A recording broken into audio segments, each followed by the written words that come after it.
তোমাদের চ্যানেলে তোমাদের স্বাগত জানাই। প্রিয় দ্বাদশ শ্রেণীর শিক্ষার্থী বন্ধুরা, আশা করি তোমরা ভালো আছো। তো আজকে আমরা এই ভিডিওতে আলোচনা করব Solpura high school higher secondary test examination 2024 বাংলার একটি প্রশ্নপত্র নিয়ে। তো তোমাদের কাছে একটা রিকোয়েস্ট, তোমরা ভিডিওটি না টেনে শেষ পর্যন্ত ধৈর্য সহকারে দেখো। তো দেখো, একে দায় কি বলা আছে যে ঠিক বিকল্পটি নির্বাচন করো, যে কোনো 18টি প্রশ্নের উত্তর দাও। বিকল্প প্রশ্নগুলি লক্ষণীয়। 18 নম্বর আছে তোমাদের। তো ক্ষুধার জ্বালায় চেঁচিয়ে কাঁদে, তো ক্ষুধার জ্বালায় চেঁচিয়ে কাঁদে ছেলে মেয়েগুলো। তারপরে প্রশ্ন দেখো, কনক পানি চালের ভাত খান, তো কনক পানির চালের ভাত খান বড়বাবু। ঠিক আছে, এখানে কিন্তু ভুলভাল প্রশ্ন উত্তর ঠিক দেওয়া আছে। তারপরে বলছে এবারে বাদলা লেগেছিল, তো বাদলা লেগেছিল কবে? মঙ্গলে। তারপরে এক সময় দাগি দেখাচ্ছিল, তো এক সময় দাগি দেখাচ্ছিল নিবারণ বাগদি। মৃত্যুঞ্জয়ের বৈবাহিক জীবন, তো মৃত্যুঞ্জয়ের বৈবাহিক জীবন হলো 6 বছরের। কবির কাছে সত্যের স্বরূপ কঠিন। নদীর জলে নামা হরিণের শরীর ছিল, তো ঘুমহীন ক্লান্ত বিহবল। সঠিক উত্তর ঘ নাম্বারটা। মহুয়ার দেশ কবিতাটির স্তবক সংখ্যা, তো তোমরা এই প্রশ্নের উত্তর আমাকে অবশ্যই কমেন্টের মাধ্যমে জানাবে যে মহুয়ার দেশ কবিতাটির স্তবক সংখ্যা কত। দেহ চাই, তো দেহ চাই কি? সবুজ বাগান। ঠিক আছে, সঠিক উত্তর ঘ। পর্দা খুললে দেখা যাবে মঞ্চ সম্পূর্ণ ফাঁকা। দিলদারের পোশাক পরিহিত রজনীকান্ত চট্টোপাধ্যায়ের হাতে ছিল জ্বলন্ত মোমবাতি। কাবুকি থিয়েটার কোন দেশের? তো কাবুকি থিয়েটার হলো জাপানের। কাবুকি থিয়েটার জাপানের। এরপরে প্রশ্ন দেখো, যদিও প্রশ্নটা আপসা আপসা দেখাচ্ছে। রিজিয়া নাটকের যে চরিত্রের সংলাপ রজনীকান্ত চট্টোপাধ্যায় বলেছিল তা হলো, তো সঠিক উত্তর হয়ে যাবে এটা বক্তিয়ার। তো বক্তিয়ারের চরিত্র বলেছিল। এবার নিশ্চয়ই লোকের খুব হাসি পাবে, সংলাপটি কে বলেছে? এটা বলেছিল শম্ভু। রাজনীতি বড়কুট কথাটি প্রকৃতপক্ষে যে চরিত্রের, তো কথাটি প্রকৃতপক্ষে যে চরিত্রের সেটি হয়ে যাবে কি? ঔরঙ্গজীব। গোলদের নিপাত করেছিল কে? তরুণ সিজার গোলদের নিপাত করেছিল।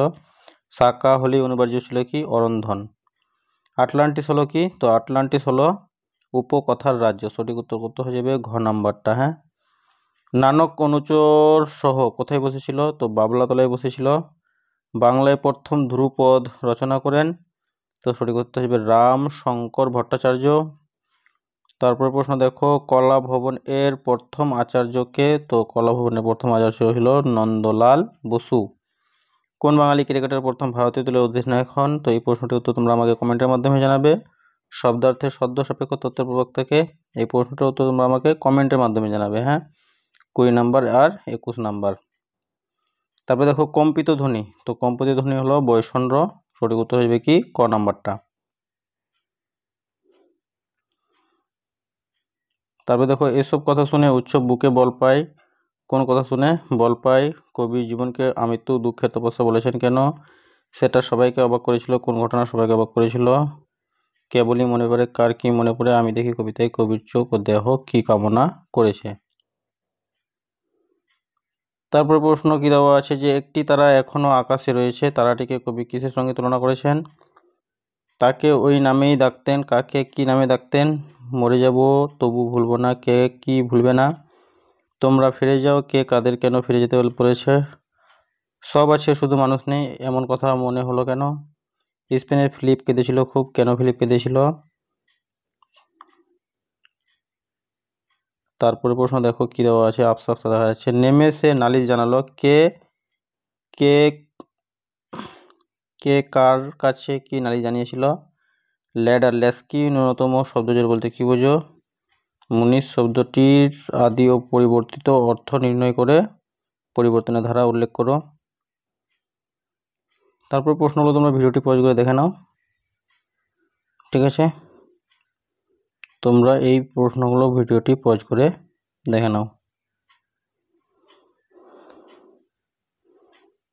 তারপর প্রশ্ন কি? অনধিক 150 শব্দের যে কোনো একটি প্রশ্নের উত্তর দাও। প্রত্যয় কাকে বলে? ব্যবহারিক প্রয়োগের অবস্থান অনুযায়ী প্রত্যয়কে কটি ভাগে ভাগ করা যায়?